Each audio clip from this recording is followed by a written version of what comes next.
Tēnā tātou, haere mai and welcome Tauranga Moana. Welcome and hello to It's in the Ballot. These candidates will be standing for the Te Papa Ward, that is with every election, one thing standing in the way, and that is your vote.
Good afternoon, Tauranga and audience.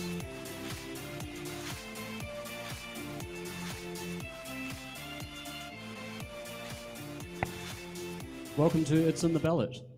This is Sam Summers' great project inspired by It's in the Bag, where we can make politics accessible for all. I'd like to start off by introducing our crew. It's Sam Summers at the host desk, Nick on camera. Rebecca will be our question host. I will introduce you shortly. And nobody forget Stacey, my partner at home, editing and bringing the stream alive. Can we start by introducing our candidates, just starting from me to the left, or from you as your left to right? Just say your name. And Kia ora, good afternoon. My name is Brum Van Berkel.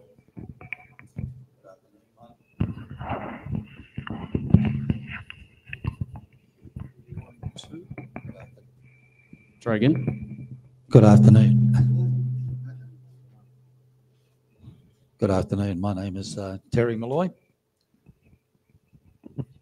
Kia ora and good afternoon. My name is Barbara Turley. Kia ora, my name is Jim Smith, aka Mr. Fix-It. Kia ora Tauranga, my name is Andrew Kai. Good afternoon, everybody. My name is Rod Taylor. Good afternoon, Tauranga. My name's Charlie Haggett. Wonderful, thank you for that.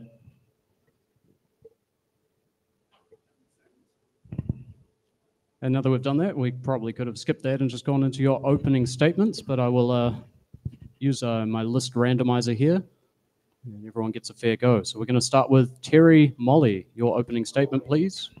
1 minute. Molloy, Terry Molloy.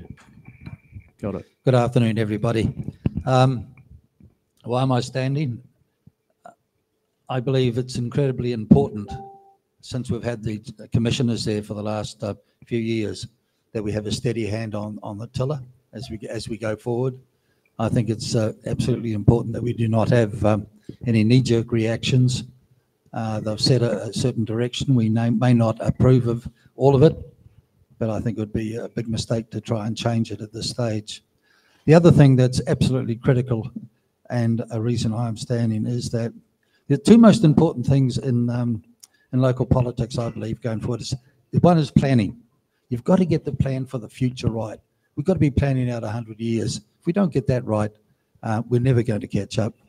And the other is finance. You know, we have got significant finance in our area with our partners, Western Bay, Environment Bay of Plenty, the iwi, the government, our developers. We need to get them to work together. Thank you. Brilliant. Cheers, Terry. Next up, Chudley Haggett. Good afternoon, everybody, and congratulations for taking the time to come here and listen to all the candidates rather than to listen to most of the BS that's in the papers around the place. At least you can meet and talk and understand the people. I'm standing for Te Papa Ward because, as a previous councillor, I feel I know how to get the system working in favour of those people in Te Papa. The Te Papa Ward has suffered the most of all of the wards in Tauranga over the time of the commissars, as I call them, and very little has been done to relieve the problems that they've had. If I become a part of the council, I'll try and encourage all of the other councillors to make sure that the council is looking forward to a steady platform, which means probably rebuilding council and its staff, re-looking at a lot of the expenditure that the 10-year plan proposes, and finding out what's affordable to the people of Tauranga, particularly in the Te Papa Ward. Thank you, Chudley. Next for your opening statement, Andrew. Kia ora Tauranga, I'm Andrew Kai, and I like to start off these events the same way. And it's not even to convince you to try and vote for me. It's to try and send you a message of what to vote for. Right now, Tauranga as a city cannot afford itself. And so every other problem kind of becomes a secondary problem to that one. It doesn't really matter if you want more community services, if you want better roads, better public transport, if you want the parks better taken care of. It all comes back to the fundamental thing of this city has grown beyond its capacity to pay for itself. So whoever you vote for this election, just make sure you ask them, what is your plan to grow Tauranga so that it can pay for its own way? Now, as for myself, my background is in physiotherapy. I'm currently self-employed here in Tauranga, and I believe that that has given me some excellent skills that would make me a good councillor for you guys. And hopefully, as the evening goes on, I'll get through the rest of my ideas and plans. But I always like to start these off by thanking you for coming, and encouraging you to vote for the right people that are going to develop Tauranga so that it can afford itself. Thank you. Wonderful. Opening statement, Abram. Good afternoon. I'm actually excited to have the chance to act as a representative on the Tauranga Council. I bring skills. I bring skills and will add value and champion Tauranga's economic development and growth. Each one of us has a different perspective of life. And as individuals, we should be treated with the appropriate respect. There are many facets that makes Tauranga what it is. Many facets. As your representative and with your ongoing support and feedback, we can make Tauranga a viable and dynamic place to call home, not just for our generation, but for future generations. I am looking forward to it, and I believe that we can make it happen. Thank you. Awesome, Brum. Thank you. Rod Taylor, your statement. Good afternoon, everybody. And as I said before, my name is Rod Taylor. I've lived in Tauranga my entire life. I don't currently reside in the Te Papa Ward. I live slightly over the water here at Pillins Point. The reason I'm standing in Te Papa is largely to do with the fact that I own businesses in town, and I want to see the town heal itself, move on with the growth that's there, and continue the vision that the commissioners have put in place. I see the plan that they have ahead of us as something to strive for, but it obviously is a 10-year plan at the moment that needs a lot of rectification and tweaking as we go forward. But I want Tauranga to be a place that doesn't look like a bomb site, and I'm largely aiming at the CBD. So hopefully tonight you'll get an idea of what I'm after. Cheers. Thank you. Rihanna, introduce yourself when you're ready. Do we have a Rihanna? No, not yet. Oh, Roger. One moment. Next on the list is a Mark. Okay, I thought so. He's got a question mark there. Barbara, your introduction when you're ready. Thank you. As the only girl here, well, my vision, looking from the outside for Tauranga, is varied. I would like to work with TCC, the Regional Council, and address the congestion that is happening around Tauranga, especially at peak times. I want to work a way of getting Tauranga moving, possibly with other transport possibilities, such as park and ride places, ferries from Maumokoroa and the Mount, and investigating rail. Our CBD needs revitalising, and growth internally is how I see it happening. But to do that, we need to look at many options, including development fees and compliance fees. We need to control rate increases. I'm on a fixed income. I couldn't afford 164% in 10 years' time. We need to keep a check and balance on our harbour, on the ecosystem of our beaches, and these are among the best assets that we have. We need to look after them. I'm new to council workings, but not governance roles. I could go on more. I'm not allowed. This is my thoughts. If you want to ask questions, see me later. Very good. And props for rail. So last, if I am doing this correctly, we have Jim. Good evening all, I'm Jim Smith. I'm an enrolled barrister and solicitor of the High Court of New Zealand, and with that I bring a sound knowledge of governance, particularly around matters of constitutional and administrative law. I'm also a fourth generation Tauranga local, so I have very deep roots in this town. One set of great-grandparents settled in Welcome Bay, the other settled in the avenues, just one avenue from where I live now, and that is firmly in the Te Papa Ward. Born and bred on a dairy farm in the hills of Kaitimaka and Welcome Bay, and I still have family there. And as the saying goes, you can take the boy out of the country, but you can't take the country out of the boy. So I bring fundamental, pragmatic, problem-solving aptitude with me. I'm a natural advocate, in which I studied law and I currently work as an advocate for a local charity, Kids Needs Dads. And I've been there for 20 years to going back for parents and their kids, and that is where I got the name Mr. Fix-It. So considering my background and skill base, going to local governance is a natural problem.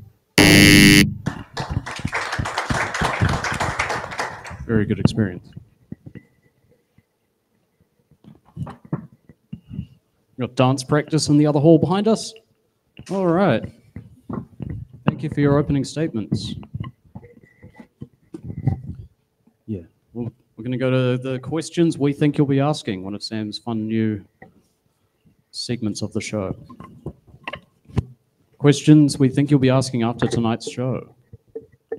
Will the Museum of Te Papa, Tongarewa, make the 523-kilometre journey north from its current location to our front doorsteps?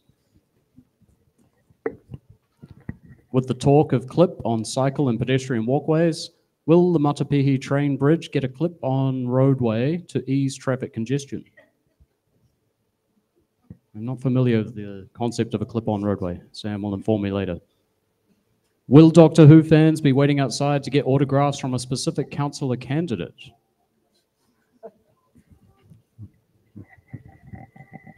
Not a problem. All right, let's move on to the bulk part of the show, the fun part, where we have boxes full of questions submitted by the public. These have been put in by randomly by our question host here, Rebecca. Would you like to introduce yourself and tell us what brings you to It's in the Ballot? Sure. I haven't prepared anything. I'm Rebecca Kitt. I'm from Youth Voices Action, and we are a not-for-profit organisation here in Tauranga that work with young people. We empower them and we encourage them to be involved in sitting around the table or helping to make decisions that affect them. So we came out with a cheat sheet for the local body elections, and it's great for anybody and everybody, but especially was designed for young people so that they can kind of learn a little bit more about how the whole process works and some keywords and that kind of thing. That's who I am. Thank you so much for sharing. Is everyone ready to get the game started? Awesome. All right, my random order sheet suggests to you that Brahm, you will be first to choose a box. Please pick a number and speak to the microphone if you can, my good sir. Lucky number 13.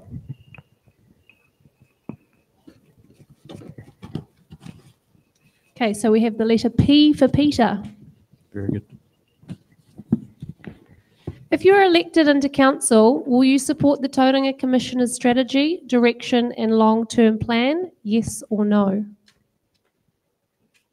I actually endorse the Commission's strategy, direction and long-term plan. I actually endorse it. However, it should be noted that the long-term plan is a live document. Does everybody understand what a live document is? It's where it actually you look at it and you look at it and you look at it and you make amendments as you go.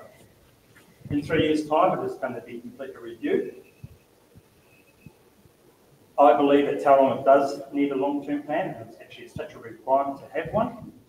It also provides a visionary base of where for Tauranga to work on over the coming years.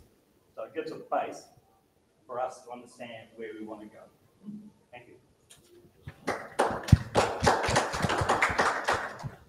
Excellent. Next up, Terry. Terry, please pick a box. Oh, I thought that was Brad going for unlucky 13. I'll take 15. 15. Box 15, and please to remember your microphone so those at home can hear. Okay, number 15, we have N for Nigel. Do you support greater levels of intensification and the loosening of height restrictions in central areas, like that recently seen in the amended Wellington District Plan? That's an interesting one. We've got to look where we put the next 50,000 people in our city. I mean, as it is now, we've got congestion out on the roads, we've got all sorts of problems. Where we house people, whether it's greenfields or intensification, is very, very important. And yes, I do support the intensification where we can. I think it's vitally important that we go up as much as we possibly can. So yes, I do.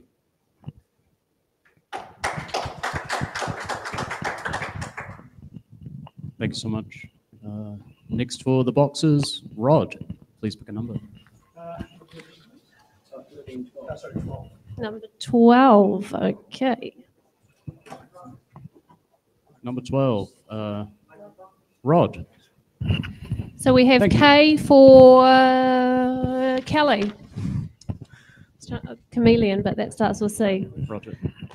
In regards to the Plan 33 change for residential density around the city, where do you stand on these changes? Very similar question to the last one. I did prepare an answer. I think the recent recommendations made by the panel of experts that the council paid to assess this should have been adopted in full. The report largely adopted intensification, but with a few adjustments.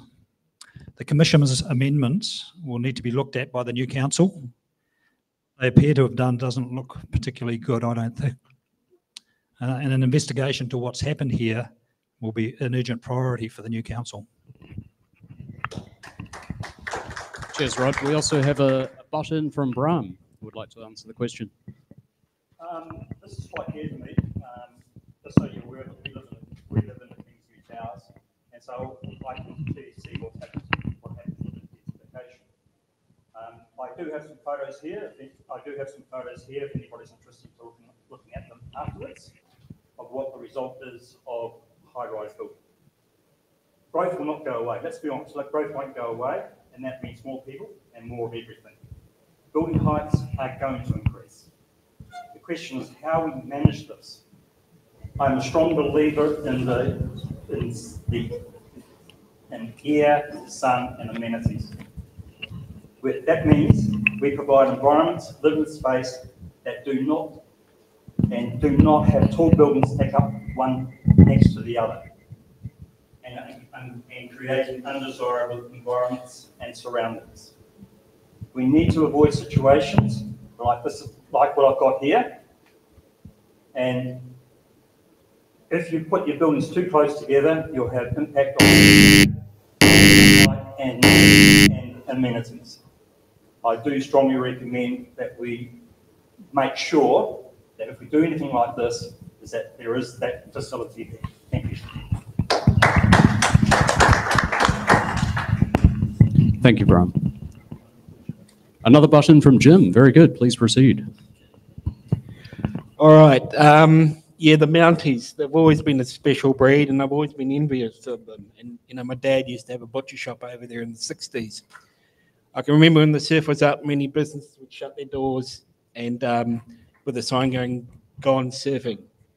And then we built a bridge and ruined it for them. So a lot of time for the Mounties, and they've been quite steadfast in their opposition to Plan Change 33. And I say to them, get out and vote for the candidate that will kill it for them. Regarding the Te Papa Ward, my stance for this ward is very different. We are constrained by a harbour on each side of the CBD. The CBD, in any city for that matter, once you hit a critical mass, then the expectation is the only way is up. The mountains buzzing, the Tauranga CBD is not. That is the difference. We need intensification in the CBD to bring it back to life.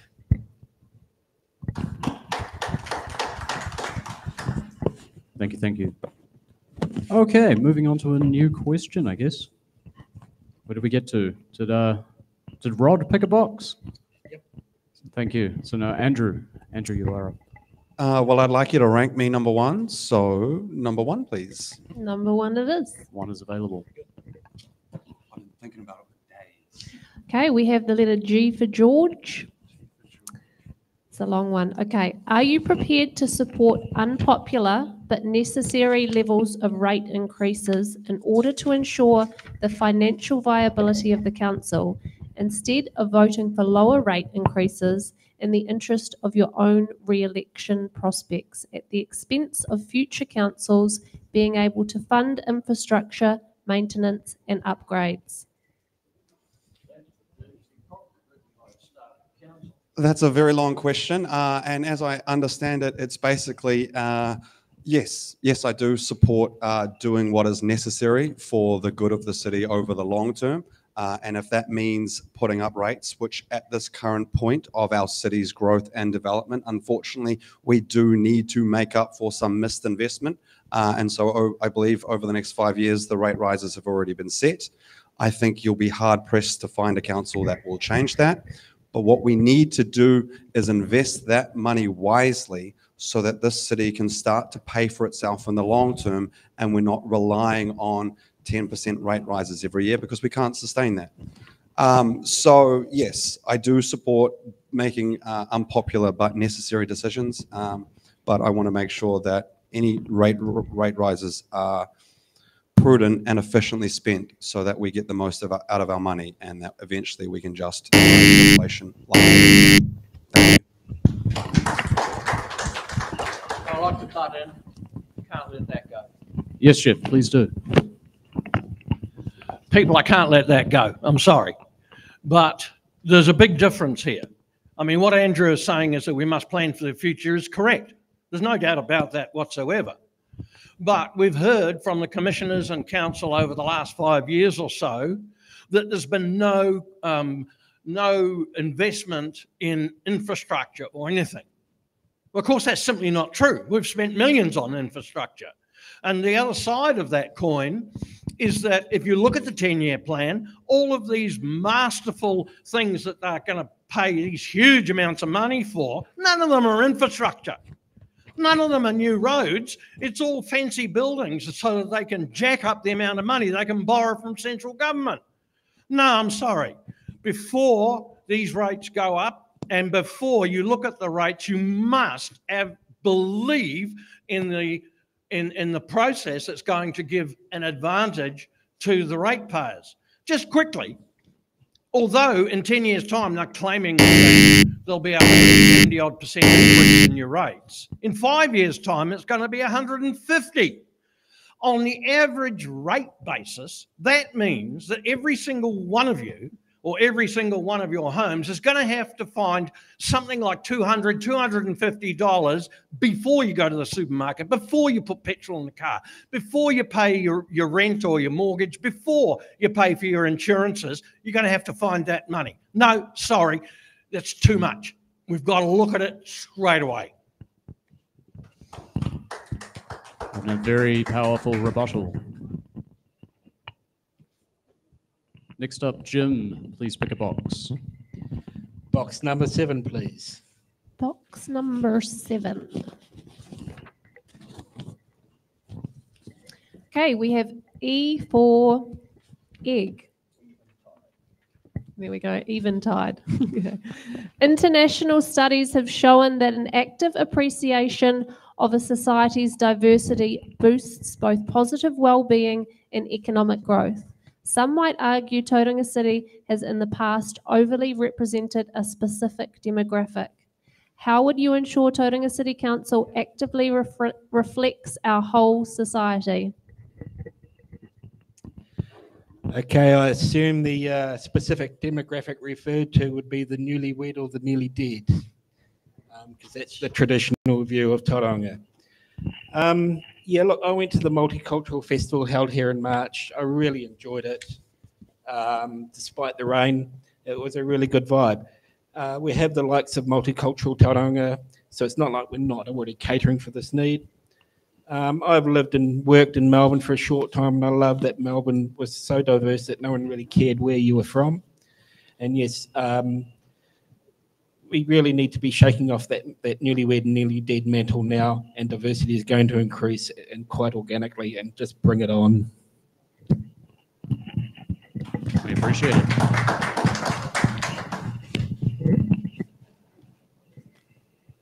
Gosh, forgive me, my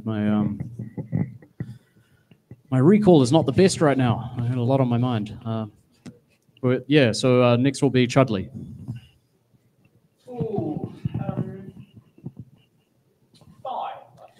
Number 5.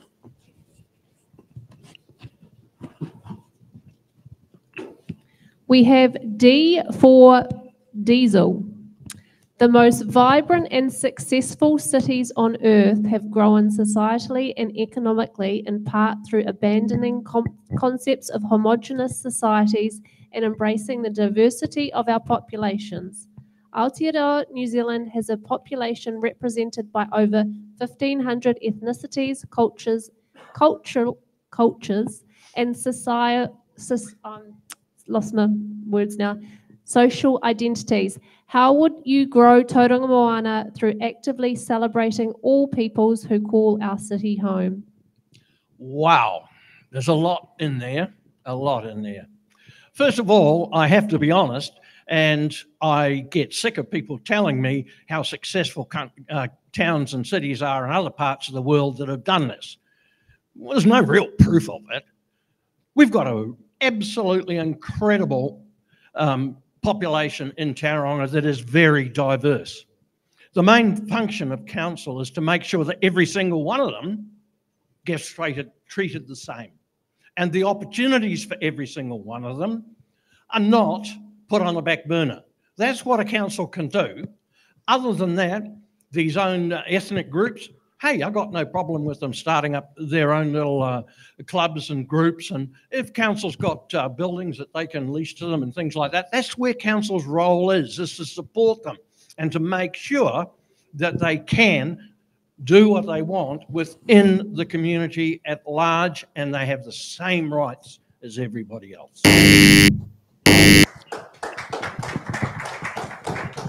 Great timing, most appreciated. Last in this round. Oh, sorry, button from Andrew.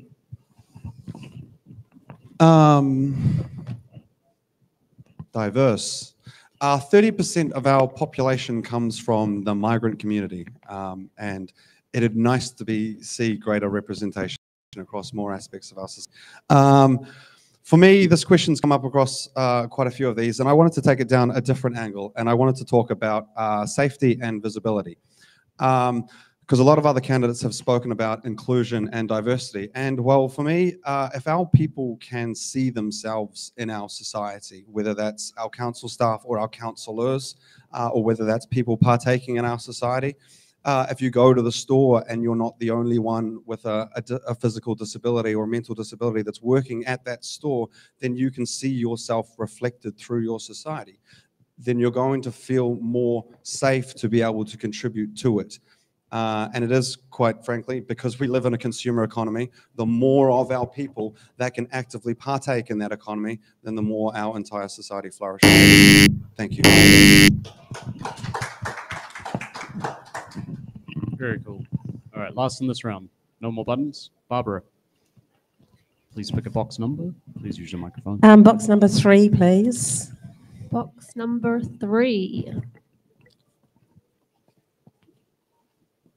Okay, we have I for Igloo. So this is a yes or no question. Do you support the establishment of Māori wards? Do you support the Treaty of Waitangi? Why? Absolutely, I support the Treaty of Waitangi. It's a living document for Aotearoa New Zealand. I work at a school and it's part of our curriculum, and we're all well aware of what it means. They are the voice of our community. They are the tangata whenua of Tauranga and every other city in New Zealand. I recently, or today, attended the Tauranga commemorative 160 years of the Battle of Tauranga. It was very moving and it was very special. Along with that is the Battle of Gate Pa, the Tauranga Pukahinahina pose and things like that. And this is something that we need as a town to understand better, to come to the realization that that's our history, our main history, and we actually, whether we like it or not, need to learn more about it and be inclusive of the tangata whenua of Tauranga City.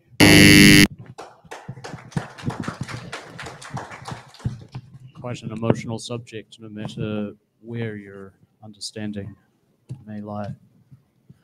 All right, that was a fun round 1. Thank you very much for participating. Let's go again. Oddly enough, we have Abram to be first in the list. Number what? Number 1 is gone. Last one then. 28 would be the last one.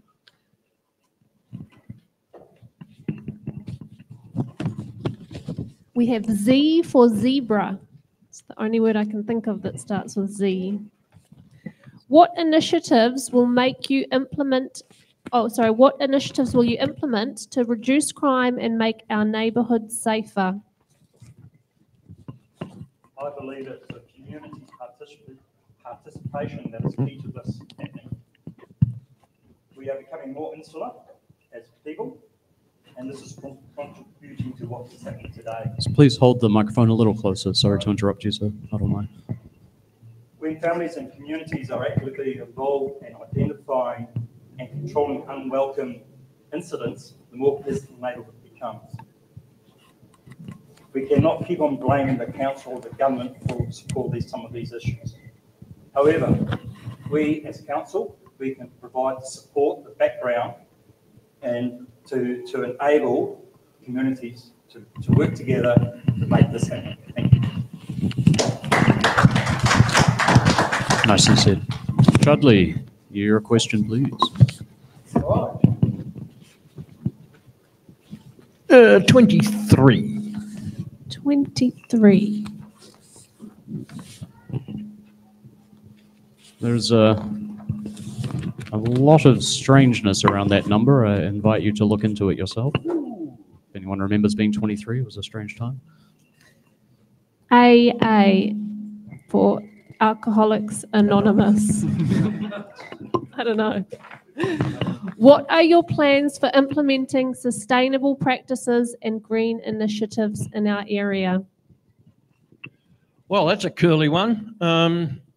Well, my plans in particular, sustainable practices and green initiatives are things that come from a collective of council and from not only the local authorities. We have local authorities in the area whose job specifically is to do that, and then to bring their recommendations to councils. And as a councillor, I certainly look favourably on things that are going to improve the environment for ratepayers. Personally, I don't think that I am clever enough to do that or know enough about it. Quite honestly, I would leave it to the experts and the recommendations they make to council, and then make sure that council are doing things that benefit the ratepayers.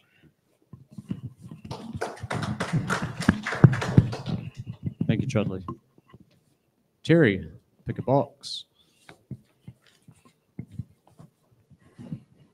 Thank you. I've got a couple of this thing.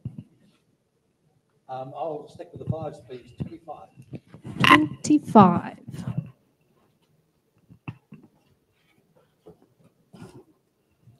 Yeah. We have W for weather. Auckland Council has recently shifted to taking away recycling bins of people who mix in general waste with their recycling. Should Tauranga consider doing the same thing? Yeah, I think we should. There's always a cost to these things, and I believe costs should, where we can, should lay where they're born.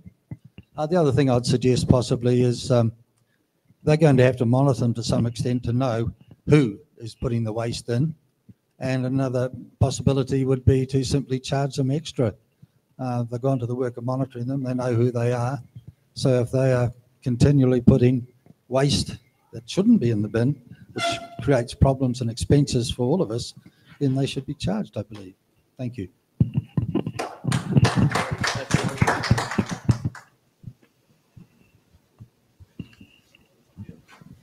We're just going to play musical microphones in a moment. Next up, your question will be for Andrew.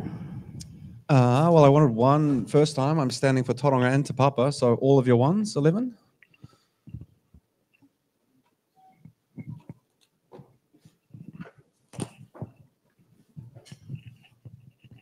We have Q for Queen.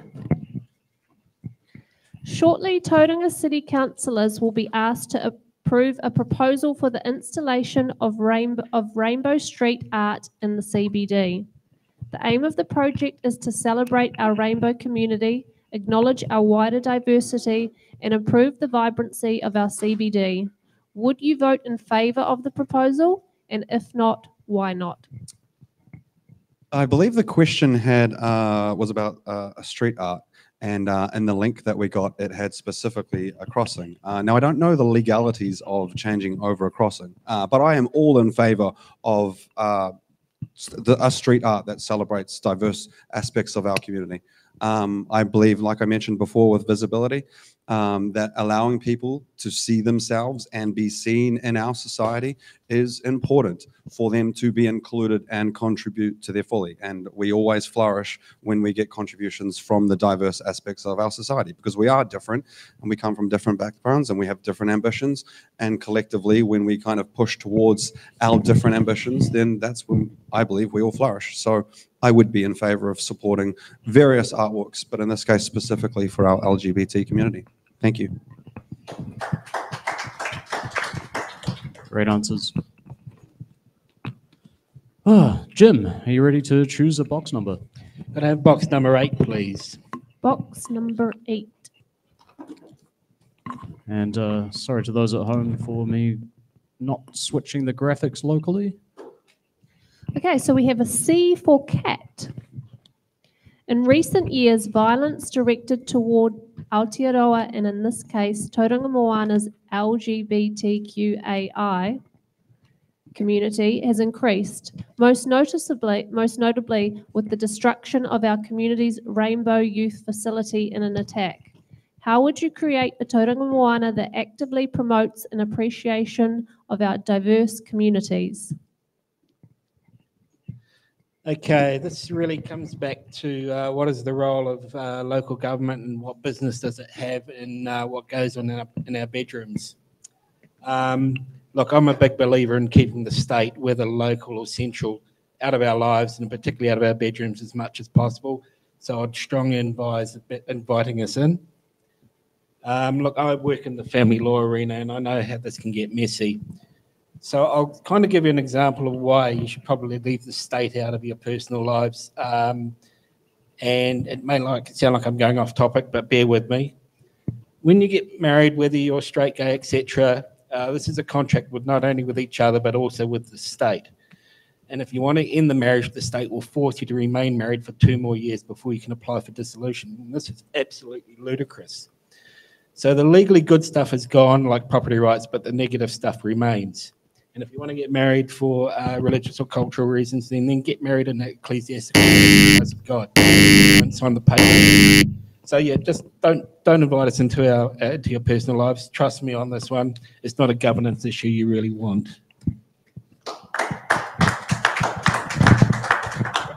Oh, I'd love to respond to all answers as a citizen. However, I wish to remain neutral and just give the format for the audience at home to decide who is the best candidate. So next up, Rod. Rod, it is your turn. Thank you. Yes, 21. We have T for tomato. Are you able to pronounce Tauranga correctly? I probably should have spelt that out. And are you familiar with the local iwi and hapu in our city? Tauranga, and up until recently, I probably wasn't paying much attention to Ngāti. Sorry, the three iwi. So I'm not going to try and pronounce them tonight. I know there are 3, and there is one in Te Puke that is an ancient iwi that came on the first canoe. So I haven't answered the question particularly well, especially when I do have Ngāi Tahu ancestry as well. So someone wants to butt in and give me the correct answers, Andrew, it's probably right up your alley.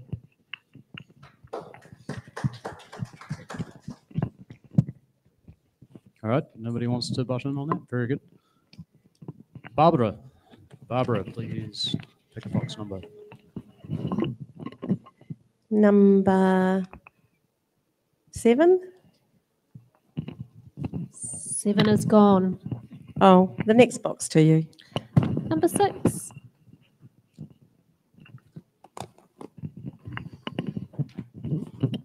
We have F for Frank. Do you wish to promote or delay public transport measures for Tauranga? I wish to promote the smart strategic investment in public transport. TCC must work with the Regional Council to ensure that Tauranga enjoys a better commute on our roads. Our big buses, and I recently spoke to a number of bus drivers, and our big buses need to operate at peak times. And then at off-peak times, we need to look again at the on-demand buses, and we need to get used to using those smaller buses for the other commutes. They can get us there quicker and faster and can have more passengers than our big buses have during the off-peak times. You often see them running around with none or one or two passengers in. That is a waste of fuel and economics.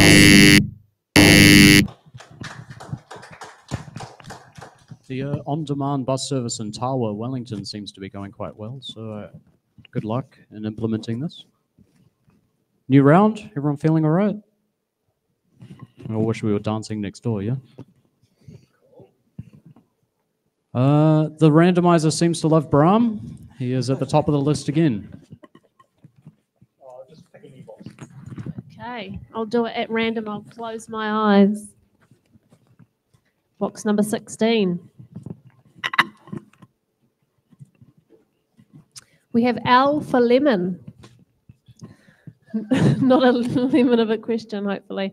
What is your strategic vision for Tauranga City, i.e. what will the city look like in 10 to 15 years? This is quite a hard question to answer, as anything can happen over the next 10, 15 years.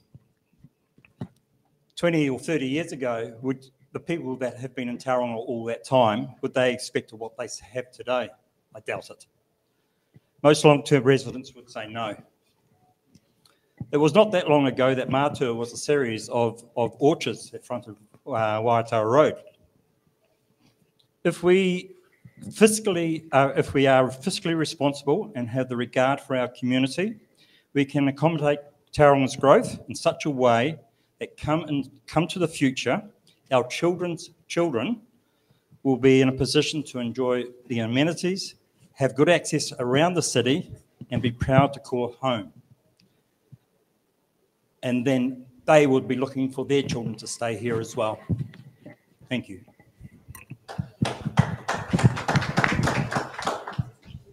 Thank you, Brahm. Rod, are you ready to choose a question? With 7. 7 is gone. 8's gone. 9. 9 I can do.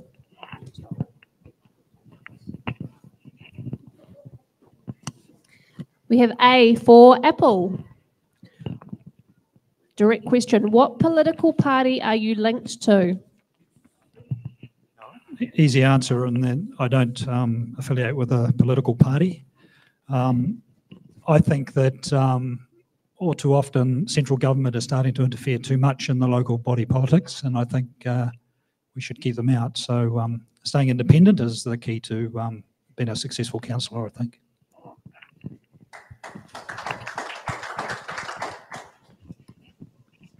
I've always appreciated how grassroots the local body elections are, or local councillors rather than parties. Anyway, I think you know what I'm trying to say. So next, let's have Terry. Please pick a question, or a box with a random question.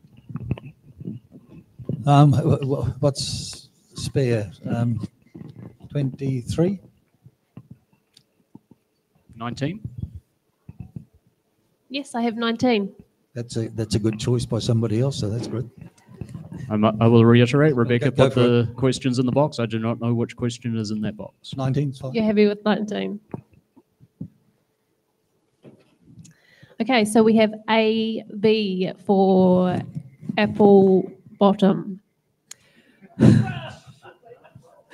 What steps will you take to make sure our local government is transparent and accountable? Oh, it's accountable. You have an election generally every 3 years. We've got a bit of an aberration this time, but generally every 3 years they are accountable.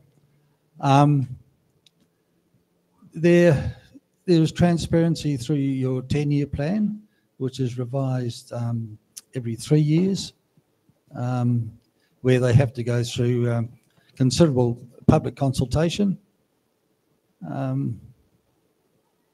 And if you don't like what your councillors have done, then you have that opportunity in 3 years' time to pick some more. That's all I can think of at the moment. Thank you.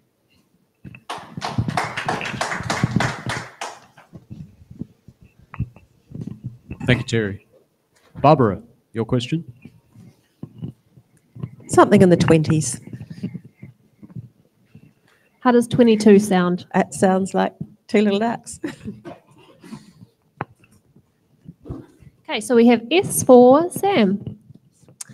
Given the overwhelming empirical evidence showing that sprawl costs and public purse ratepayers way more than intensive urban development, for example, the OECD, show it triples the cost of public services, will you agree to contain the city boundaries as they are to encourage the city to go up instead of out? Yes, I think it's time that we forget the quarter-acre section. As nice as it is for us all growing up and having the space there, we can't afford it, and we need to look at infrastructure going up. But we have to be aware, as a colleague said, of the air-sun ratio. And we need to make sure that everyone has the chance of having some green spaces around these buildings that go up. I'm not sure that I can think of much else at the moment, so sorry. Good answer. Chudley, proceed. So what's that? Number 20 is still there, I see. Yes. Oh, I've got some curly ones up till now. I'll give you an easy one. U for under. With a CBD that needs revitalising and a housing crisis, supply and affordability wise, how are cost savings and rate changes going to contribute to this? Wow. Okay. First of all, in the residential areas, if the commissions have put forward goes through as a 10-year plan, and you all have to pay $200 or $300 a week more, that is, more in your annual rates, then what we're going to see is we're going to see an awful lot of people leaving the city because they simply can't afford to stay here. And many of those people are the foundation people of the city, which were the people that originally retired here. Many people retired here and they had enough money maybe to buy themselves a little shop downtown. Well, you go downtown today, 40% of the shops are empty. It's a ghost town down there. You can get a car park right outside the city council because there's just nobody around. It is just deathly. So how do we encourage businesses back into the CBD? Well, there's a number of problems here. Number one is the value of the properties. Do we wait until they come down, or do we begin at the amount of rate that businessmen have to pay on top of their leases downtown? It's become unaffordable down there and people can't make any money out of it. So unless you address that problem and find a way, you won't be able to revitalise the city centre. Thank you. Round it out. Very good. Andrew, are you ready for your question? Always. 14, I think I see. Number 14. Thank you. We have M for monkey. A nice short one. How will you manage the city's finances? Cautiously and prudently, I will examine all the incomings and outgoings of the city. I believe that is the responsibility of all councillors to embed themselves in the beast, as it were, and to understand how it functions as best they can. But while saying that, I also want to acknowledge that it is a time of development and growth for our city. And so we will have to, as I've mentioned before, spend appropriately so that over time the city can grow to afford itself. That's mostly it. Making sure that we're not being wasteful with our products, making sure that we're not duplicating our services. I know that they're contemplating redoing the waterfront playground, which they've only just put up. Things like that, making sure that we set a plan and we stick to it and we follow it through so we reduce a lot of this duplication waste. Thank you for your time. And thank you for sharing. Last in this round, Jim. Do we have box number 10? We do have box number 10. So we have B for very. Aotearoa New Zealand has a population represented by over 1,500 ethnicities, cultures and social identities. Studies have shown that diverse and inclusive societies both increase well-being and economic growth. How would you actively improve Tauranga Moana's sense of celebration and celebration of its diverse society? I think I've kind of already answered this one, so I'm going to bump it. Andrew. Deferred to Andrew. What was the specific question? Sorry, which one? Is it B? Yes, B. Yeah. Thank you. Would you like me to read? Oh, you got it there. Oh, that one. I've similarly answered that, I believe. Though I'm happy to go again because, you know, trying to get on council, I have to be able to talk and communicate my vision to you. So I spoke about safety and visibility last time. So how we actively sell and improve Tauranga's men's. For me, it's making sure that we utilize our community spaces.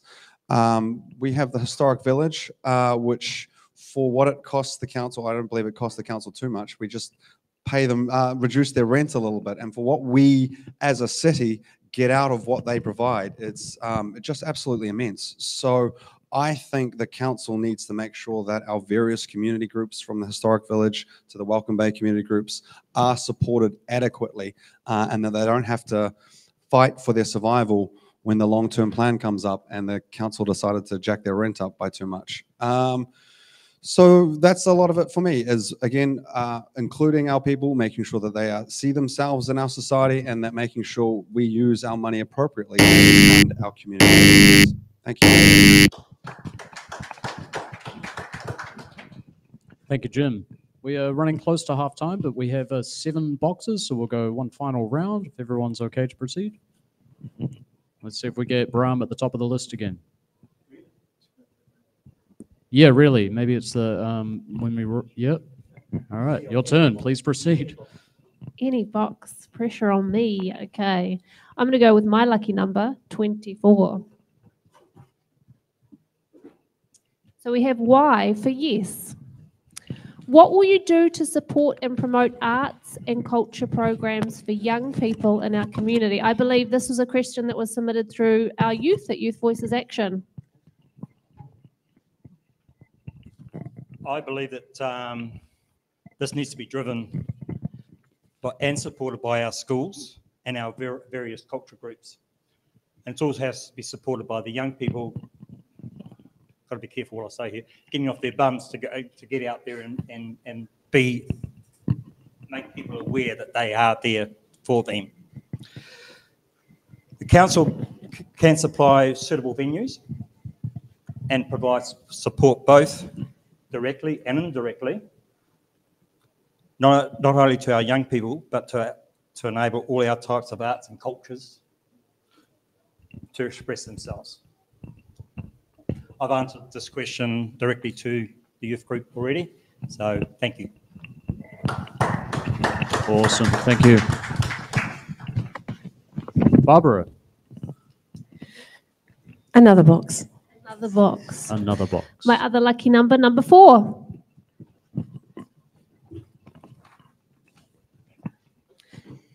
We have J for John. Given the well-established evidence globally and within New Zealand that congestion is increased when more and bigger roads are built, and also that congestion is bad for the economy, including wages, what policies would you support to improve the mobility of residents around Tauranga City? We need to try and encourage our residents, our workers, to get out of their cars and use the public transport more. But we need to have a better and more reliable public transport. I was in Auckland for a long time and we had a big business, a trucking business up there. And one of the biggest problems that we had with the business was congestion. So it cost us a lot of money in downtime. Our trucks suffer from the downtime. So we need to look at a better way of utilising the trucks coming through our towns, bypassing the main routes, and look at public transport for as many people as we can.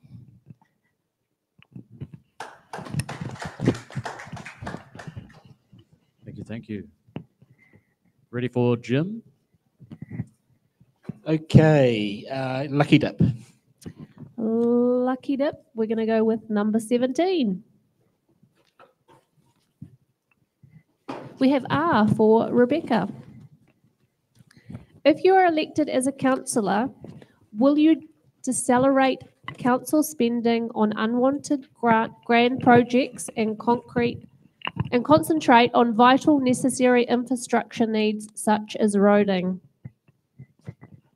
Okay, I think my stance has been fairly consistent on this. It's back to basics. You know, things like the CBD stadium can wait, and as much as it pains me to say that, so can the Memorial Pools project. There's some things, such as the Civic Centre, where it's just too late to stop it. By the time we get into council and start making decisions, it'll just be too far advanced to responsibly put a halt to it. Rule of thumb will be, if the ground has not been turned on any of these type of projects, then there's an opportunity to review them.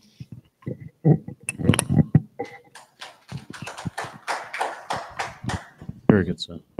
Chudley. Can I get in on that? Oh, sorry. Yes, please do.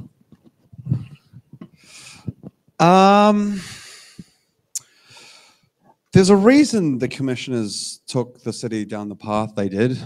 And they didn't do it for fun, and they didn't do it to just waste all of our money. This city, as I've mentioned, needs to grow to be able to afford itself. And unfortunately, roads don't pay for a city.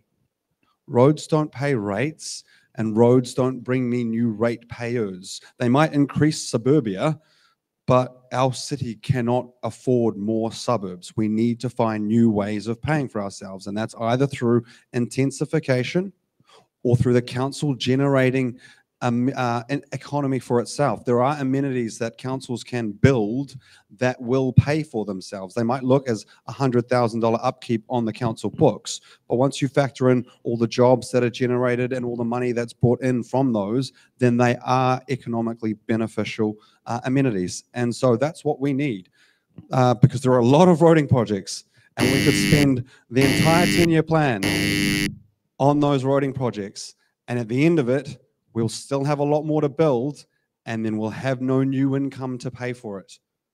So beyond roads, the city has to pay its own way. Thank you.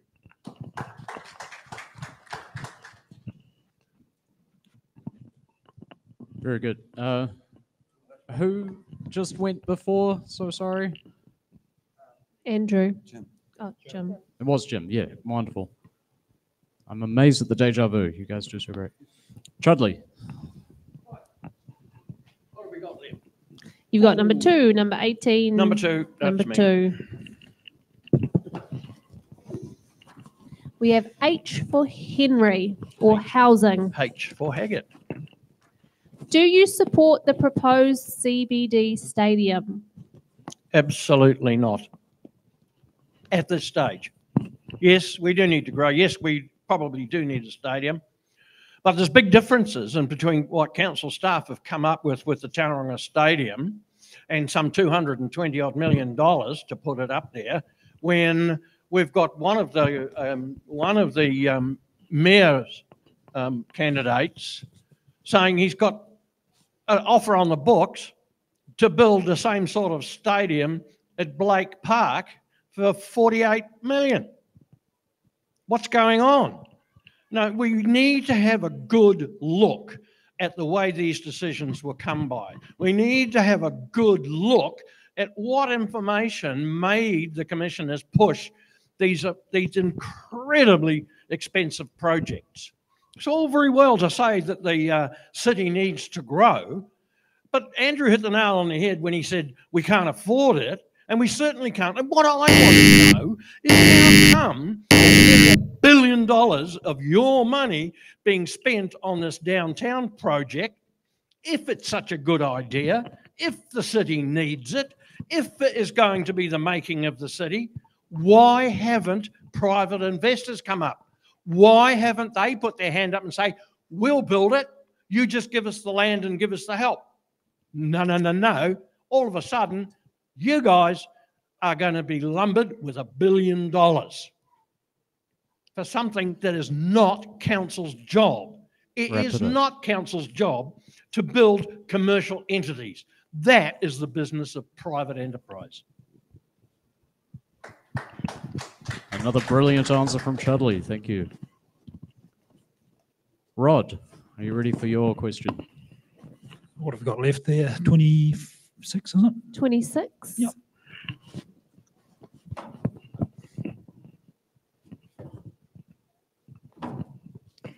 V for vampire. Do you support ratepayers paying for growth infrastructure? This is the big one, and the cost of infrastructure, whether to expand the city or rectify what hasn't been maintained for ages, falls on all of us. Domestic, commercial and industrial ratepayers, developers and new homeowners all have to pay part of the cost. Determining the apportionment of the costs and how they fall is going to be the challenge for the council coming in over the next 10 years.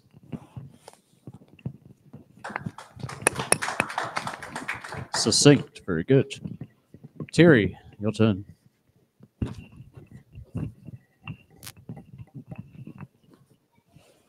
Got a choice of two. My eyes are good, but I can't see the numbers. You've got 18 or 27? 27, please. We have X for X-ray. How do you plan to address climate change and environmental issues at the local level? I think that's an issue that we all have to be cognizant of. We see it in the news every day with environmental issues closing in on us. I think we just have to play our part. Our waste collection is a very important one for every one of us in the community to make sure we get that sorted out. Our use of power, all the supplies that we have, power, water, we need to once again do our best to save those assets that are coming in. And we just all have to be very, very careful. I think the whole community and council needs to lead it where they can. Thank you. All right, so bring us to the end of this section of the show. Andrew, please pick the final box. I think it was 18. Oh, tough choice. 18, please.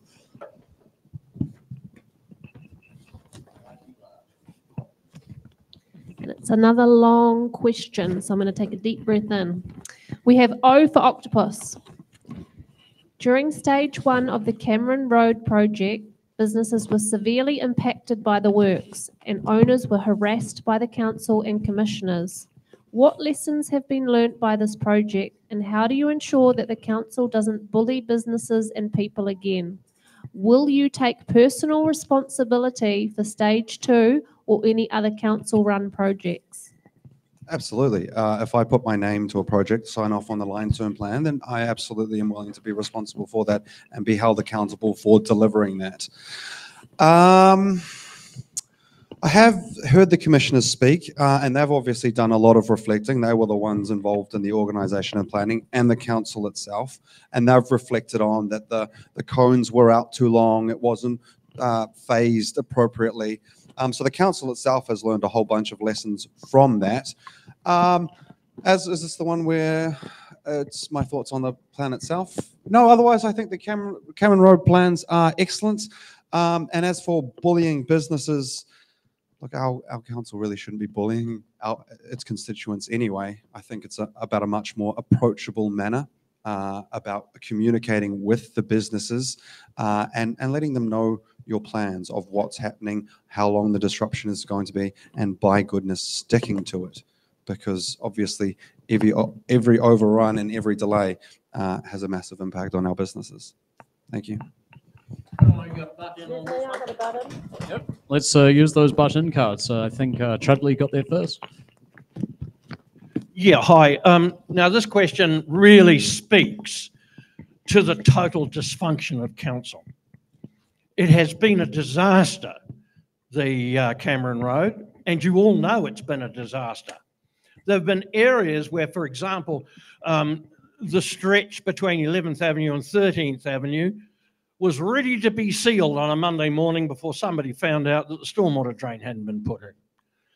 And so they had to dig it all up and start again. And then we've got the blowout of millions of dollars over the budget. Money just kept going down a great black hole and nobody was held to account.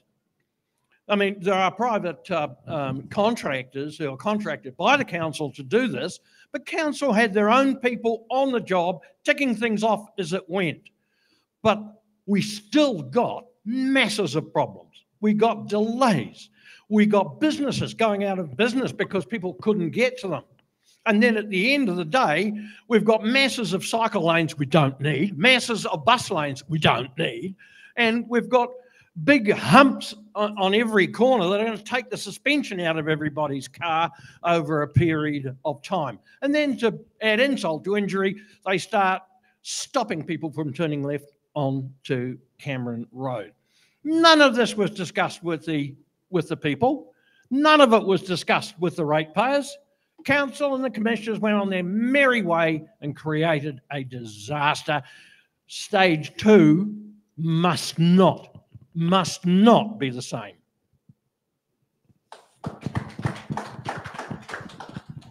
And Barbara. I'm against stage 2 for many reasons. I've spoken to businesses from 15th Avenue down to Greaton Village, and they don't want this coming through their area. Their area has already been harassed and hassled with the changes around Greaton from Mitre 10 through to Greaton, going from down to one lane all the way through. The traffic build up there is horrendous at night or in the morning if you're coming through from Barks Corner and that way through the racecourse. The build up is terrible. The biggest problem in stage 1 was they couldn't find the pipes. They didn't do due diligence on where the pipes were. They relied on 100-year-old plans. They didn't put the proper traces down to find where they were. And that's why they extended the time in doing all that. We don't want that to happen in stage 2. We want them to, if they're going to continue, we want them to find out where the pipes are first, because they're the things that need replacing. Recently, Dive Crescent stormwater failed. 12th Avenue stormwater failed last week, causing all brown water in the area.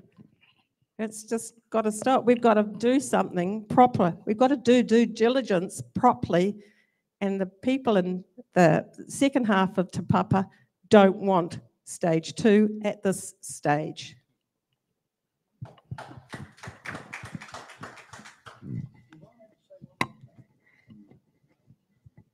Very quickly. Very quickly. I shared a house when I was young with a guy that designed Barks Corner for what was then the Ministry of Works. That junction was originally designed as an over and under, and had it been built as an over and under at the time, half of our problems would be gone. Always appreciate local knowledge. So let's call it off the record. All good. All right. Some amazing candidates here. I presume we're all anxious for a break. I know I am.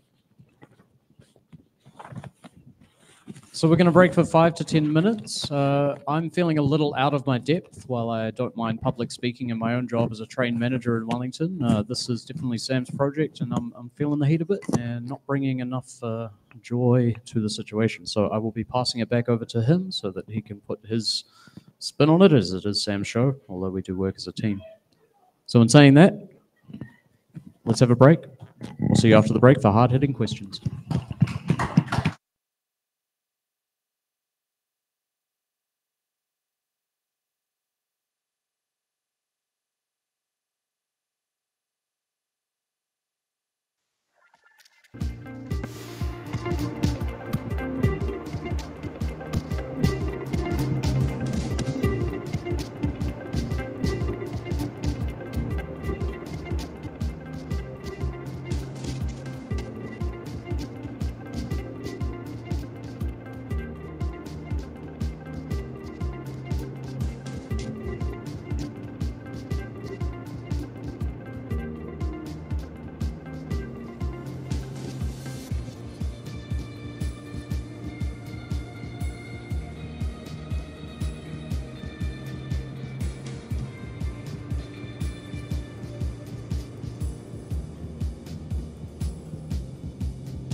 Okay, and let's get to the fun part of hard-hitting questions. These are the questions where every candidate has to sit down there and answer every question. They cannot use their button cards or their defer cards, well, because they're going to be answering it anyway.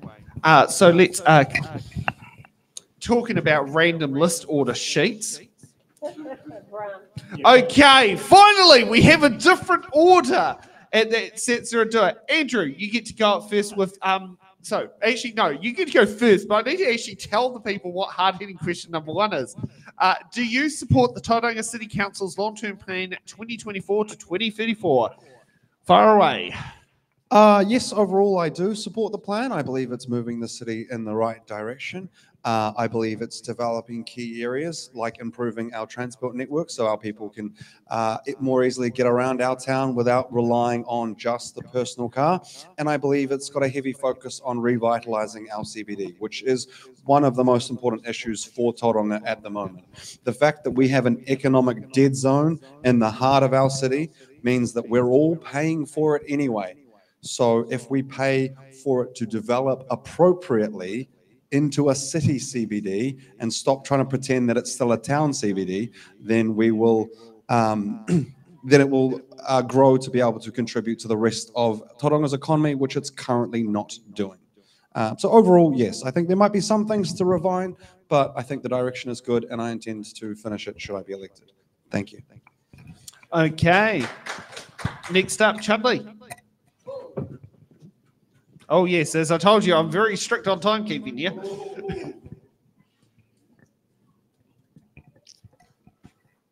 What have we got?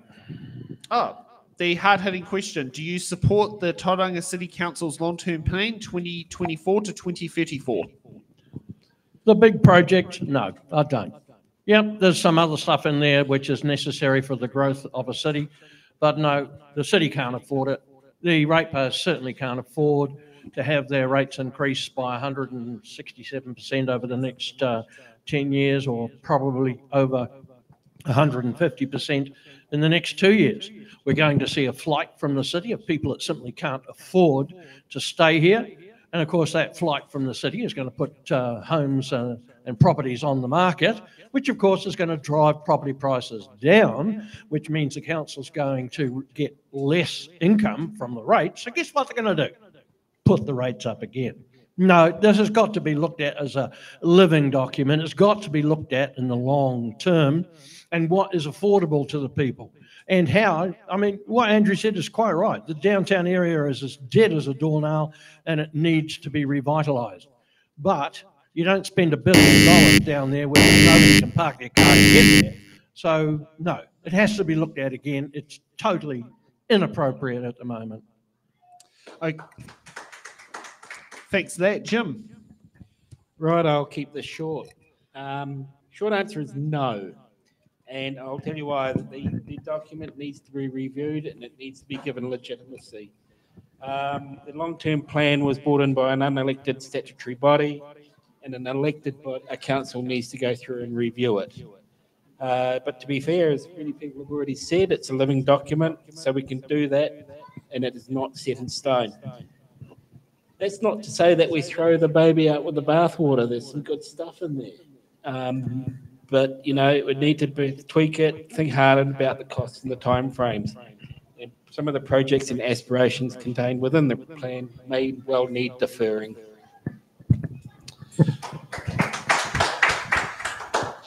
Okay, Bram. I do support the Commissioner's long-term plan. We just got, I think it's already been mentioned, it is a live document. It is reviewed every 3 years.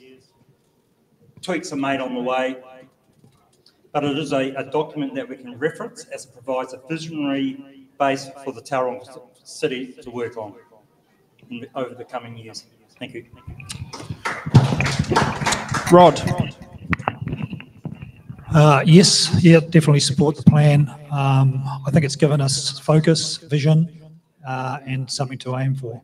When we stand back in 2034 and look back 10 years, the plan will be very, very different to what it is at the moment. The adjustments we make on the way means that some of the stuff at the tail end will probably not happen. but at least we've got the ship moving in the right direction, I believe. So for all their faults, the commissioners have got us on the track. Okay, Barbara. Okay. Yes, I support the TCC long-term plan, but not fully and not in its complete current form. I feel that there's some areas that we need to relook at and check that they have got the funding to go with them. There's a lot of wish list stuff on there. There's been a lot of submissions made to some of the stuff that's on the long-term plan that weren't listened to or understood.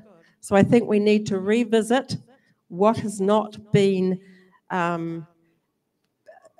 let, what jobs haven't been let, and what's still available to make changes to. So I think that there's got to be a good look at what the LTP is. And Terry. Yes, I absolutely support the long-term plan. In 3 years' time, it won't take long for 3 years to tick by, and all the works won't have been completed. And at that stage, you'll get a chance to review the 10-year plan. Some of their items, their areas of interest, I don't really share. For example, I would like to have had a walkway along the waterfront to Memorial Park, and I might have cut back on some others. But no, I support it, and I think we can review it in 3 years' time. I think it's a positive step forward. Thank you. Okay, let's kick off for hard-hitting question number 2. Do you support removing the racecourse for building more housing or a new hospital? Jim, you get to kick off with this one first. It will come. It's just a matter of when. And Avondale Racecourse is facing a similar dilemma. 35 hectares of land valued by the Auckland Council at $77.5 million. And rezoning to residential will be heard later in the year. If rezoned, that value could increase to $300 million. It's tempting. So in a similar exercise to what happened here, there's a lot of housing potential, and the temptation could be too good not to consider to utilise the processes elsewhere, i.e. paying down debt. My understanding that as a new hospital could also be earmarked for that land. There's also a roading option if the land would become available or acquired under the Works Act, but I will cover that in question 3. Okay, Brent.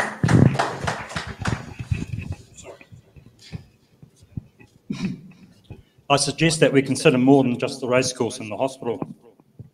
In my opinion, the racecourse, airport, other green spaces will all come under more pressure as highly productive land runs out, and the demand for accessible, affordable housing, including commercial and industrial land, increase the need for that with the population growth. If this does happen, we will need to further investigate and consult to ensure that the right infrastructure is in place and the final outcome is for the benefit of Tauranga. The hospital could remain in its current location as there is room for expansion. Irrespective parking has to be readdressed. This could be achieved by building a multi-storey car park on the lower level that is behind the existing hospital and at the same time builds more wards on top. This is all dependent on the strength of the ground underneath. We know what the grounds around Tauranga is like. Shit. Sorry. And the other question I raise is the Tauranga port. It is just at its limits, and maybe there is further reclamation required. Terry. No, I don't support the racecourse. I support it being kept as it is. You know, I've talked before about planning, and we have to look 50 years ahead or even 100 years ahead. Tauranga is going to be, have a couple of 100,000, 300,000 people. The area, the land that the racecourse is on, and the golf course, and I'm not at all concerned about golf. I'm not concerned about the racing club, but that green space in 50 years' time is going to be absolutely critical to this city. And if you start gobbling it up, once you build on it, she's gone. You never get it back.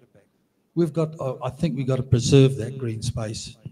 And yeah, I'd be absolutely against that being built on for any reason.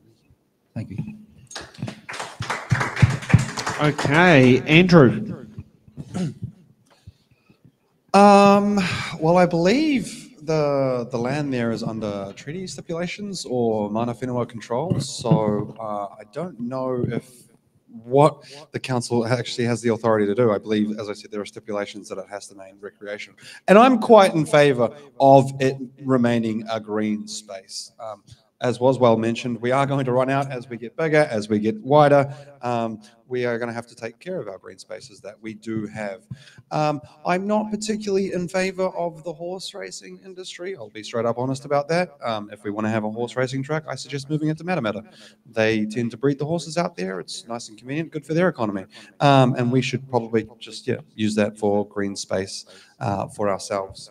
And a similar response for the hospital on that land.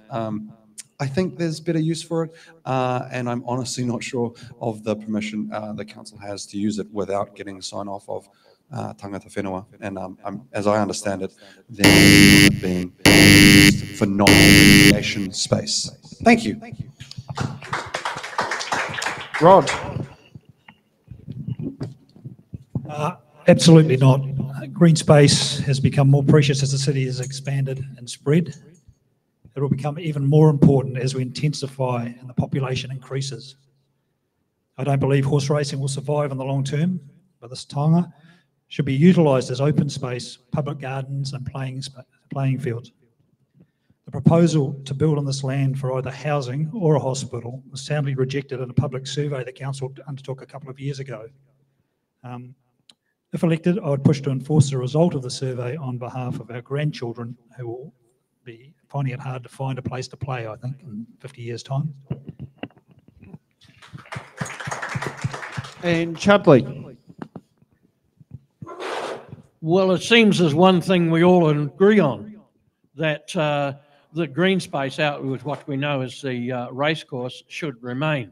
In 50 years' time, that amount of green space is going to be like gold, with all of the increases in the housing and all of the larger roads, which are bound to come. Roads, the government will put a dual lane carriageway through there without too much time. Let's say 5 years, 8 years time, we're going to see it. No two ways about it. But to destroy that green space, either for a hospital or for housing, is a big mistake. And as was said before, a local survey showed that the vast majority of people in Tauranga agree. And that's where council should go, with what the ratepayers want. And thank you for that. Now let's kick on to hard-hitting question number 3. Oh, we haven't got to you, Barbara. Sorry. Go ahead, Barbara. Sorry. Well, I'll change the graphics back to question number 2. Sorry, I must have skipped on that list. And I'll be honest, when I screw up, I admit to it. That's all right. Thank you. I actually don't think that we should lose the racecourse area. I do believe that eventually the racecourse will go as a racecourse and it will be a green area. I don't believe that the hospital needs to move there. The old nurses' home and the car park down below is adequate space for them to enlarge themselves. I do agree that the green space in a few years' time will be invaluable. Okay, now we'll actually get to hard-hitting question number 3. I have asked everyone. I thought I'd better check just so I don't make the same mistake twice. Otherwise, that's going to be a bit embarrassing. So, hard-hitting question number 3. Do you support the Cameron Road Stage 2 upgrade proposal in its current form? If not, what changes would you like to see? Since we all hear about being solutions-focused. Rod. Thank you. I support Cameron Road 2, but with much improved process. When we stand back and look at what we now have between Spring Street and 70th Avenue, it's working well, it looks attractive. On top of the obvious visual improvements, What lies beneath it and can't be seen will see us through another 100 years. Stage 2 needs to go ahead to future-proof the utilities under the road, if nothing else. If elected, I'll be making it my mission to ensure it is managed better on the ground. The treatment of businesses and residents and the path of the works was terrible and can't be repeated. Working as a conduit between the affected, council staff and contractors will be my aim. Learning from the issues of the stage 1 should allow all involved to complete the work in a shorter time frame with less hassle. Okay, Terry.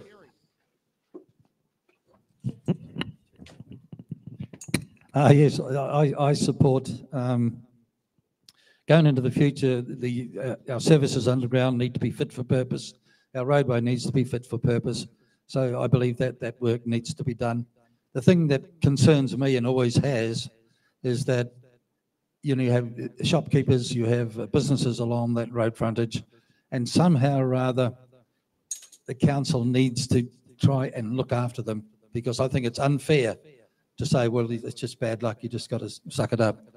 I think we need to do more to look after those the people on the route while this is happening, and that includes the way they go about the work, how it's done, how it's communicated, and making some sort of provision to help them over that period of time. Because when your business is struggling for 2 years while it goes through this process, that's a long time for them to have to get through. And I've been into a business when I was a councillor, probably fired. I was just told very, very plainly what to do with myself and where to go because of what council had done. So businesses do get hurt badly with some of these infrastructure changes. Thank you. Okay, next up, Andrew. Yes, I very much do support the upgrades. I believe they are necessary. As everyone has mentioned, the pipe work obviously had to be done, and so you might as well upgrade the roads when you do it. There are due to be 50,000 more people here by 2050. And based on our averages, that's another 30,000 houses, and that's another 15,000 cars. The average car is 4.5 meters, and that works out to be 68 kilometers worth of car. We are not going to road and car our way out of congestion problems in this city. So we have to encourage other modes of transport, and that's simply it. People will do what is easiest. And we've spent the last 50 years making sure that the personal car is the easiest way around. And unfortunately, we don't live in the 90s anymore. There are some people who will have to keep using the car, tradies, truckies, elderly, people with mobility issues. But for the most part, we need to make sure our road upgrades are focused on getting out of cars and making moving around our city much easier. Thank you. Okay, next up, Bram. If I'm elected, I will review the proposed work in finer detail and discuss further with those mostly involved and affected by what is proposed. Without all the background facts, it is hard to fully understand all the ins and outs of what makes this project tick. As an example, just as a small example of what happened in stage 1, there was a cafe. They put a double that had parking for people to call into the cafe and make their business work. What they've done is they put a double bus park stop in front of them, where I actually sat out there for 2 hours and not one bus stopped, and the business is losing its trade. It is an easy fix. We can put I believe we can put 4 or 5 car parks back in and still have a bus stop. All right? Thank you. Thank you. Jim. Okay, no. And what I would like to do is actually investigate an alternative roading project. We have either an extension of Chadwick Road down into the valley to hook up with the new interchange, or alternatively a new road into basically where the entrance to the race course is now. Now, I know the terrain and the ground conditions aren't great, but it's still something that I think needs to be investigated. and someone needs to tell me why it's a dumb idea. But if we could get that through, that would take an enormous amount of pressure off the entire length of Cameron Road.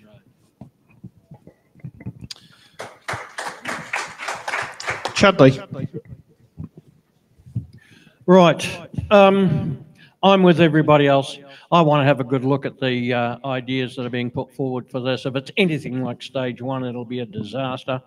And the total incompetence that's going along with all of these designs needs to be addressed before you do anything else.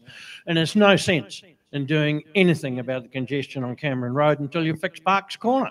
And to do that, you have to get hold of National Transport, because they can do it. They can put an over and under roundabout there, and all of a sudden the pressure goes off. Because it doesn't matter how good the road is from here to Barks Corner. When it gets to Barks Corner, it's still going into one-lane roads. So the pressure's going to say it's just a waste of money, because it's not going to make any real difference. It's just like spending all that money on three-laning 15th Avenue. What difference has it made? I mean, none. It's cost an awful lot of money, but when they get down to the Turret Road Bridge, the same problem happens all over again. It just has not achieved anything except keep people quiet. So yeah, I'd like to look at what they're proposing. There is an awful lot in the stage one we don't need. We don't need all those traffic lights. We don't need all those humps on the side of the road, and we don't need all those bus lanes, and we don't need all those cycle lanes. Barbara. I've said before that I am against the stage two, as are many of Gate Pa and Greeton residents. We don't need a wide footpath for a few people to walk along, and the cyclists are supposed to be on, but they're still on the road. What needs to be fixed is the water and the sewerage pipes. But we need to make sure that we do due diligence to find where they are before it starts. We don't want a huge delay, start digging up one part and then not finding where it's supposed to be, so they move on to another part. What we do need though, or what we don't need along there, is these beautiful gardens that are along the side of the road, full of weeds. So we need to look at something better and something alternative. I think by the sounds of it, we need to designate Cameron Road, the road part, a motorway, and then it will force the cyclists onto the cycle lanes. I believe that's what they did with the Wanganui River Bridge to stop pedestrians walking over it back in the day of New Zealand's shortest motorway that since has been revoked. So, yeah, some of the things in there. Okay, so now it's time for closing statements. And this is where the candidates will sum up on why you, the voter, should give them why you, the voter, should give your first preference vote to them. And we start off with Chudley. Thank you. Well, once again, people, thank you for coming along and going through all this dreary nonsense you have come through today. I do appreciate you coming along and taking a personal interest in those people who want to represent you at council. Now, I'm retired, as it's pretty obvious, and I have had quite a successful career in business. I was trained originally as an automotive engineer.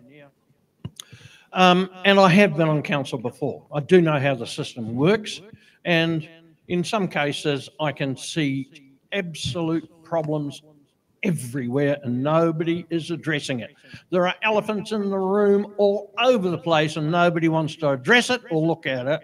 They just hope that it will go away. I believe I am a good manager and leader, and I think that this city needs leadership. Everything that's been said so far about the city needing to look towards the future is correct.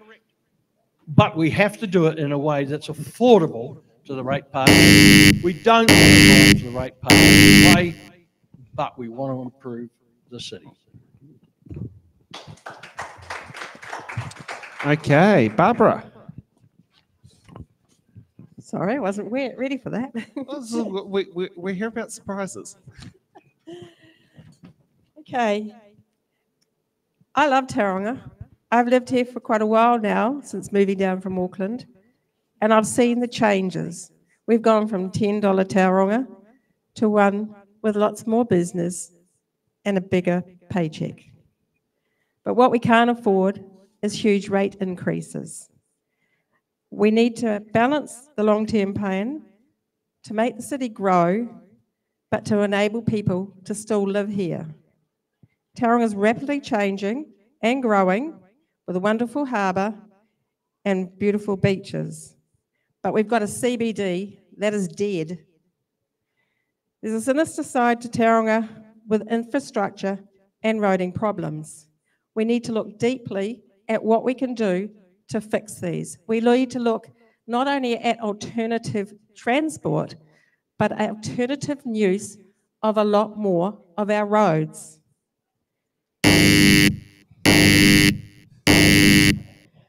I believe that it's time for the citizens of Tauranga to be heard and vote for Barbara Turley as your first choice. Continuing with surprises, Jim. Okay, we're heading back to having a duly elected local council again, and there's an appetite out there for fresh faces on council, which is great. But there needs to be a good skill base across that team, and my skill base is obvious. Form, storm, norm, and perform. That is likely to be the pattern to expect as the new council sets in, and no one wants to repeat of the last elected council that imploded. Now, this may sound really vanilla, but I want to bring stability to council. Stability sounds really boring, but stability is underrated, and I have those skills.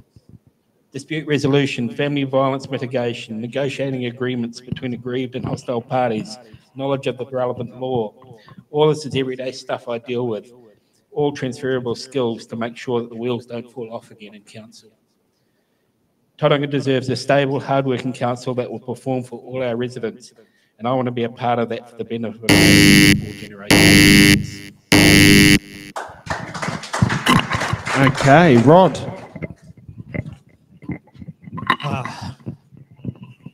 Just got hooked up.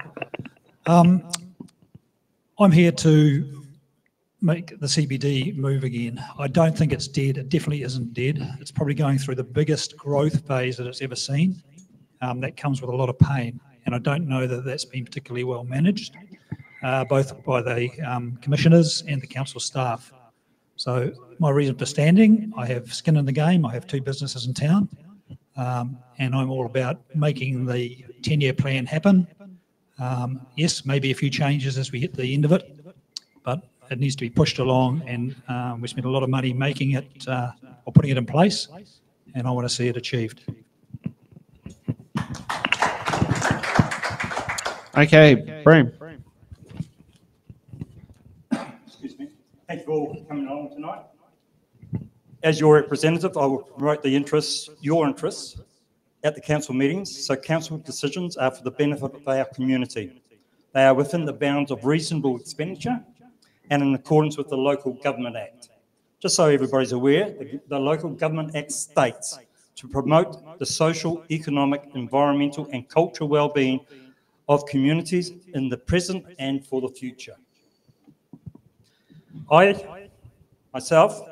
have directed and managed my own businesses, built and worked for and led small and large companies, overseen and managed budgets well over $100 million, and engaged with various government departments, councils, as both as a contractor, a consultant and advisor. I believe in common sense, innovation, and economic results. If you believe in what I'm saying, vote number 1. If you'd like a copy of all the answers to the questions tonight, you can pick one up for me. Thank you. Okay, Terry. Kia ora, everybody.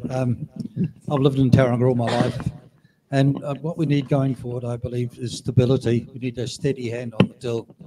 We do not need any knee-jerk reactions, and we need a collaborative council, people that can work together And I have a history of being able to do with that. I have good relationships with the Western Bay Regional Council, the iwi around Tauranga, the business sector I have a very good relationship with. And it's a matter of putting that together because going forward, the most important things for us is planning, looking into the future, seeing where we want to go and getting that right. If you get that right, everything else will fall into place. The other important thing is funding. We need to find another mechanism for funding councils other than rates, because every growing council in the country is struggling, they're in trouble. We need to talk to the government. If we could get some of our, for example, our GST back, we need extra funding, if we can, from the government, so that fast-growing councils can. Okay, and Andrew. Am I the last? Yes, for this round. Lucky last. Kia ora, I'm Andrew Kai, as I have been most of the night. I started off this evening by telling you about what I believe you should vote for. You should vote for people who are going to grow Tauranga into a city that can afford itself. Then I told you a bit during the night, my plans and my visions for the future. And so last but not least, well, who am I? I am a physiotherapist by trade. I got into that because I care about health and well-being of our people. Over time, you learn that you can have more influence on more people by affecting policy than by sitting in my little room treating my patients 2 by the hour. And the transferable skills that I think will make me an excellent councillor, an excellent servant for this city are on the list. Communication. I have to communicate with my patients. I have to develop a plan with my patients, and I have to get information from them so that the plan is suitable for them. And then I have to be accountable to them. I don't get to wait till the end if you're going to get better in 2 months. I need to test along the way to make sure that we're still on the right path. And last but not least, I'm an expert at building relationships. There are not many professions where you will enter and potentially within 10 minutes you'll be shirt off, laying face down, but I need to make you comfortable enough to do that. So I'm an expert at building relationships and getting people to contribute to those discussions. And I think that's what our council needs going forward. So thank you. Thank you for that, candidates, for attending tonight. Now, just a bit of a message out to the voters. When it comes to this election, single transferable vote is the voting method. So it is very important you not just rank your number 1, but also look at your number 2, your number 3, your number 4, because whoever is going to become the councillor for Te Papa Ward will have at least 50% of the vote plus 1 on the final iteration that has them to cross the line. So when you get, so when you don't just look at your number 1, also look at, your number 2, your number 3, your number 4, because they're the votes that are going to decide who ends up around the council table. That is my advice here for voting with STV. And sit there and do it. Can we also give a big round of applause to the candidates for participating on tonight's show? And another round of applause to the audience. Yeah, and can I also sit there and thank Nick, who's on cameras, Ray, who we've just done musical chairs swapping positions is on editor 1, and also Stacey, who's remotely editing the show all the way from Wellington, putting the lovely name titles on the screen there. Now, just for those who, a little bit of housekeeping stuff that's coming up, if you are watching now and you're planning to come in person for the Tauranga City Council's mayoral show, if you've got a fold-out chair, please bring it, because I believe we're in for a seating shortage tonight because it's proven to be a little bit more popular and we've only got a limited number of seats, and it might be standing room only. So back here at 7 o'clock, you can join the mayoral debate of It's in the Ballot with myself, and I'll have Paul Ballot here as question host. And just before we go, we've got to thank Rebecca for doing the job of question host for the first round today. It is, thank you for sitting there doing that and adding your own twist to things there. No problem. Thank you for that. Okay, we'll see everyone back here at 7 p.m. tonight. Have a good evening.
Thank you.